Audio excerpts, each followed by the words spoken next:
ये हमारे स्कूल का गेट है और आप देखेंगे कि यहाँ पर बाकी पेंट, हाँ प्रवेश द्वार है ये, यहाँ पर ये थोड़ा थोड़ा काला पड़ गया होगा, मतलब ऐसा लग रहा होगा कि इस पर बार बार इसको टच किया जाता है।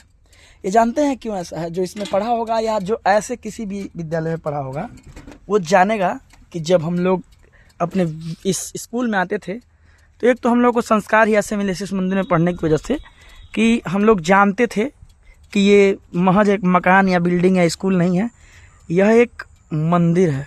और मंदिर में जैसा कि आप देखेंगे कि लोग सीढ़ियों पर चढ़ने से पहले उसका चरण स्पर्श करते हैं, प्रणाम करते हैं, ठीक ठीक उसी तरह हम लोग भी अपने समय में इस गेट के इस प्रारंभिक द्वार को प्रणाम करके जाते थे, प्रवेश द्वार को।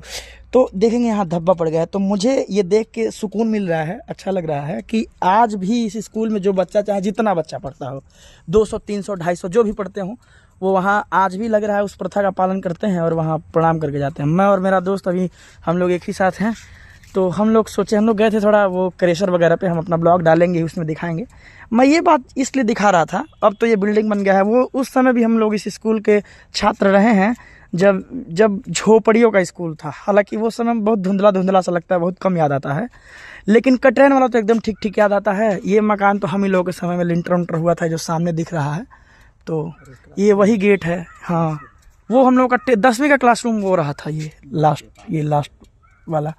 तो ऐसे स्कूल से हम लोग पढ़े हैं कोई, और स्टेज हुआ करता था यहाँ पर सामने एक, तो अभी गेट बंद है चूँकि संडे है आज। यहाँ गेट वो हुआ करता था, ये हमारे प्रधानाचार्य का ऑफिस था।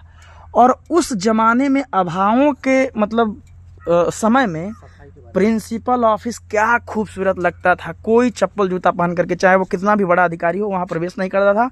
और उस ऑफिस की साज सज्जाई इतनी खूबसूरत थी कि मतलब मैं उसका वर्णन शब्दों में नहीं कर पाऊंगा। और कितना स्वच्छ दिख रहा है, आप देखिए मिट्टी का ये ग्राउंड है, देखिए कितना कितना साफ सुथरा दिख रहा है।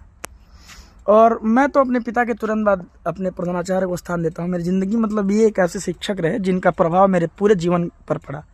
वैसे भी मैं इतिहास का विद्यार्थी हूँ, लेकिन आज भी जिस भी स्कूल में मैं पढ़ाता हूँ मैं हिंदी टीजीटी ही देखता हूँ, तो कहीं ना कहीं ये प्रभाव भी उन्हीं का है।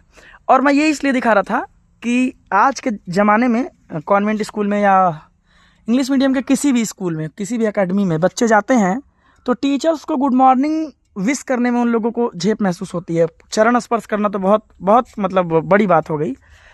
और एक वो ज़माना था जब हम लोग उस मकान को मंदिर समझ के, उस बिल्डिंग को मंदिर समझ के और उस बिल्डिंग को पहले प्रणाम करते थे। तो मुझे लगा कि वीडियो बनानी चाहिए और मैंने वीडियो बनाई है, मैं डालूंगा भी। मुझे बड़ा अफसोस होता है जब हम लोग के स्कूल के बच्चे कहीं बाहर दिख जाते हैं तो मुंह छिपाते हैं, या गुड मॉर्निंग या गुड इवनिंग तमाम चीज़ें विश करने में उन लोगों को तकलीफ होती है। हम लोग सोचिए कि पढ़ाई के इस जगह को मंदिर समझते थे और उस तरह की मतलब भावना के साथ इस बिल्डिंग को प्रणाम करते थे। Thank you.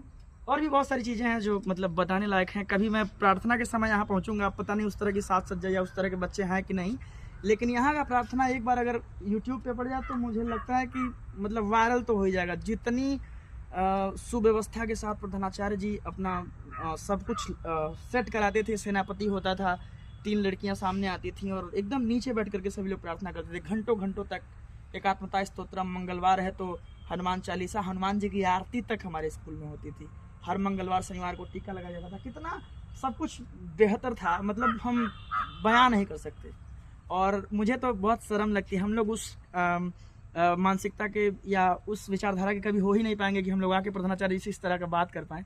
अभी भी हम लोग उनको कहीं देखते हैं तो बात करने में डर लगता है, या ऐसा लगता है कि प्रणाम करके तुरंत हट जाइए। हम लोग अभी उस योग्य नहीं हुए और कभी नहीं होंगे कि उनसे मतलब सीधे मुँह बात कर सकें।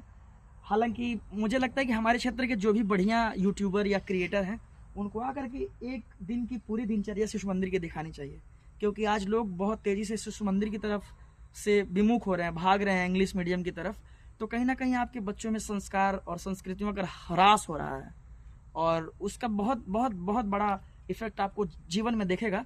तो हो सकता है कि अंग्रेजी माध्यम के विद्यालय ही इन चीज़ों को का अनुसरण करें और उस तरह की प्रक्रियाओं को अपने यहाँ लागू करें, उससे बहुत फायदा होने वाला है। भारत का जो अस्तित्व है या जो एकदम जड़ है, मूल है, उसको लेकर के शिशु मंदिर चलता है। हमारे क्षेत्र के जो भी यूट्यूबर या क्रिएटर हैं उन लोगों को आना चाहिए और पूरे एक दिन की दिनचर्या दिखानी चाहिए। और हमारे प्रधानाचार्य जी का तो पॉडकास्ट होना चाहिए, मतलब बाकायदा उनके समस्त जीवन काल के बारे में और उन्होंने किस तरह इस विद्यालय को बनाया, इन अभाव वाले क्षेत्रों में और झोपड़ी में बच्चों को पढ़ा करके आज कहाँ कहाँ उन्होंने पहुँचा दिया। Thank you.